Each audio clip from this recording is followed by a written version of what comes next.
il a été injustement mis à l'écart et moi, je ne pouvais pas apprécier cela, je ne pouvais pas comprendre cela. Et je ne pouvais pas être complice de cette forfaiture en cautionnant certains actes. Et cette phase de la crise interne étant passée, je suis resté dans mon coin puisque le général Coulibaly, ayant perdu la réalité du pouvoir sur la rébellion. Et je suis resté à ses côtés pour mener autrement cette lutte-là pour qu'un jour, le peuple ivoirien soit libéré.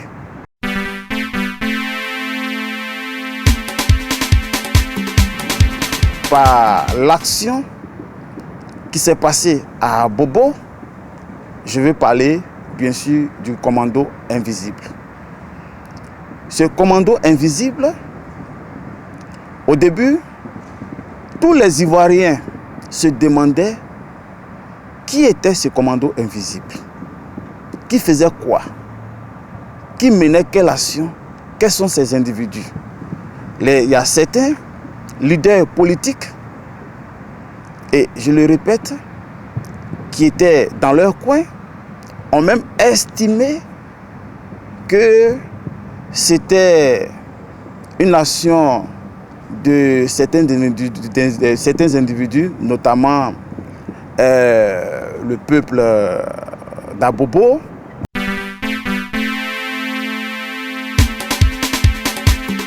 Face à cette confusion autour des actions du commando invisible, j'ai reçu l'autorisation du général Ibrahima Coulibaly, dit IB,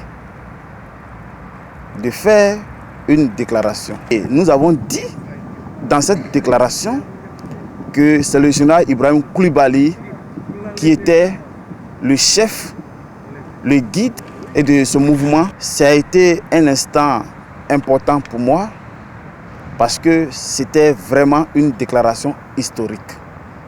C'était la toute première déclaration quant aux actions de ce commando invisible. Et nous avons signé cette déclaration en tant que son porte-parole.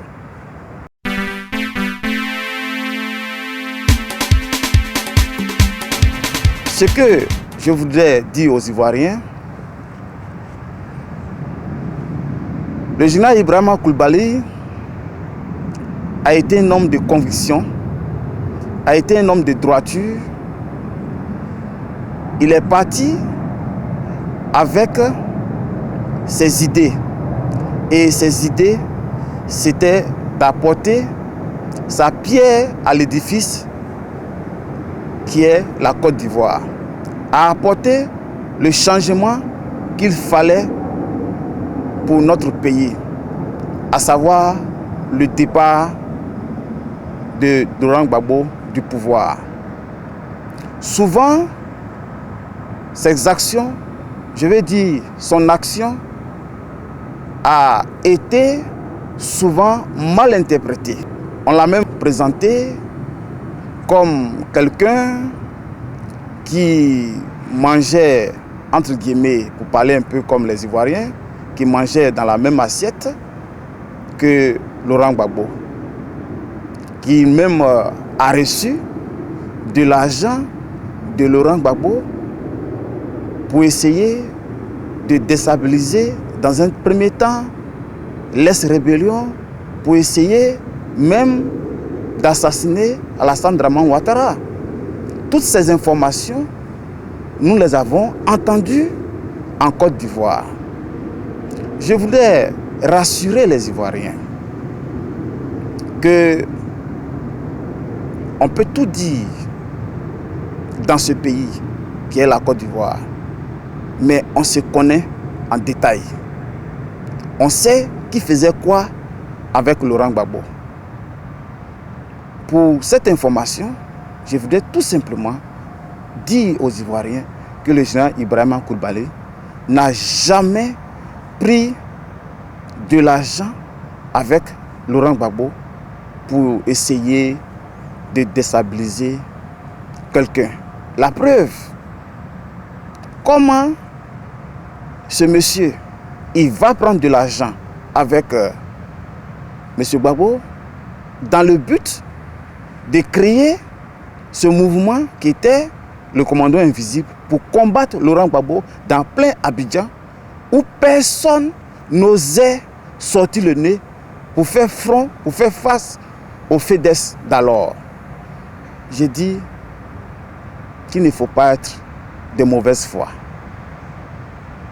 On peut dire tout de ce monsieur, mais reconnaissons que son action à travers le commando invisible a permis à l'Est Rébellion de rentrer dans Abidjan facilement. Qui d'entre vous ne se souvient pas des actions posées par le commando invisible? Nous étions tous contents qu'une fois enfin, il y a des gens face à Gbagbo pour défendre la population d'Abobo qui mourait chaque jour sous les bombardements de Laurent Gbagbo. Je voulais simplement qu'on retienne que le commando invisible, c'était la marque, la fabrique du général Ibrahima Coulibaly.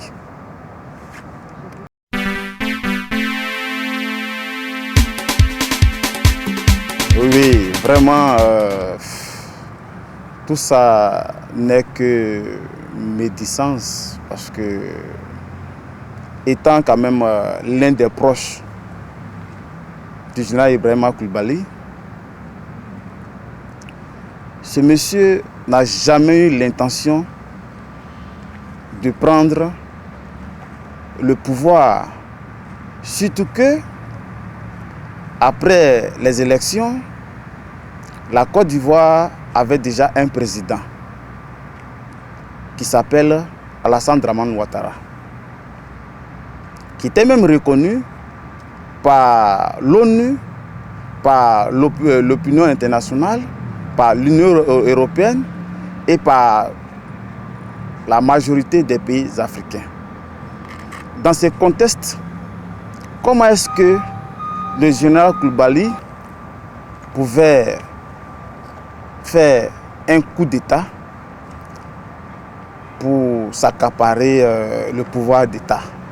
C'était vraiment impossible, vu que l'ONU avait déjà reconnu Alassane Dramane Ouattara. Mais je sais, tout cela, c'est de l'intoxication.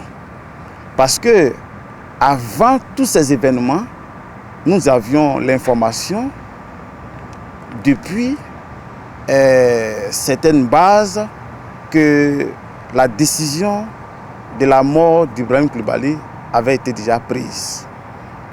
Et personnellement, je l'ai averti et il m'a rassuré que les gens ne pouvaient pas aller jusqu'à atteindre à sa vie puisqu'il n'avait rien contre Alassane Dramane Ouattara.